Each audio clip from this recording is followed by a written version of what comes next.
Pernah nggak sih kalian ngebayangin bagaimana rasanya jadi orang paling diburu di satu benua?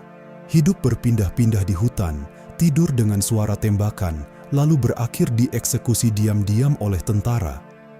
Itulah yang terjadi pada Che Guevara, sosok revolusioner yang wajahnya sampai hari ini masih terpampang di kaos, poster, hingga mural di seluruh dunia.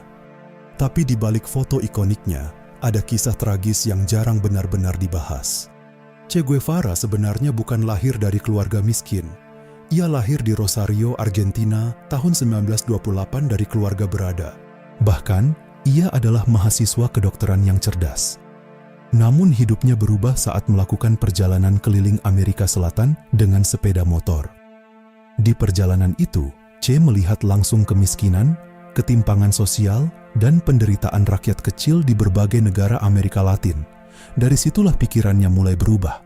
Ia merasa dunia sedang tidak baik-baik saja, dan menurutnya perubahan tidak akan datang kalau hanya menunggu pemerintah.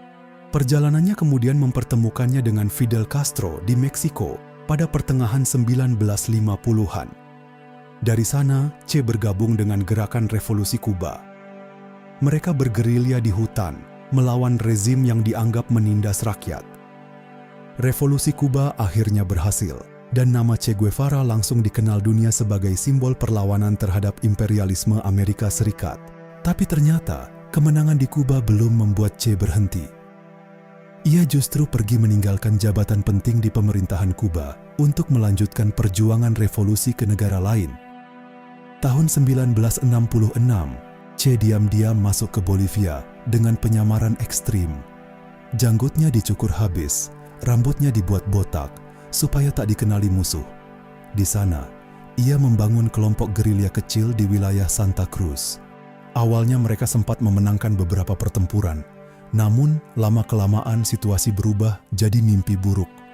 Pasukan Bolivia yang dibantu penasihat CIA mulai memburu kelompok Che tanpa ampun. Mereka kelelahan, kekurangan logistik, dan terus berpindah dari satu tempat ke tempat lain.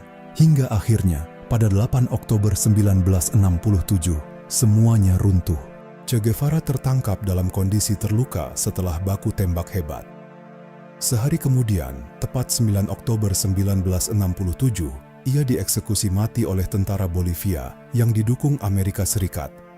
Yang bikin kisah ini makin menyeramkan, setelah ditembak, jasad Che diperlakukan secara rahasia.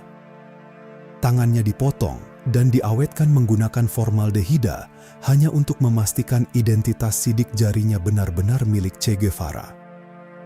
Setelah itu, tubuhnya dikubur diam-diam dan dunia tidak tahu di mana makamnya berada. Selama puluhan tahun, lokasi jasad Che jadi misteri besar. Banyak orang percaya tubuhnya sengaja disembunyikan agar makamnya tidak menjadi simbol perjuangan revolusi dunia. Sampai akhirnya, tahun 1995, seorang penulis biografi bernama John Lee Anderson mengaku menemukan petunjuk makam massal dekat Valle Grande, Bolivia. 2 tahun kemudian, kerangka yang diyakini milik Che ditemukan dan dipindahkan ke Kuba untuk dimakamkan secara megah di Santa Clara. Tapi bahkan setelah kematiannya, kontroversi tak pernah berhenti.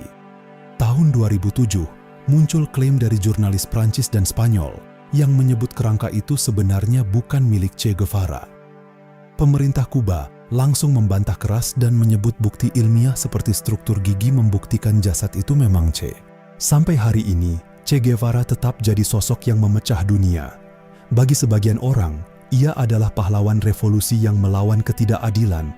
Tapi bagi yang lain, ia dianggap sosok brutal yang menggunakan kekerasan demi ideologinya.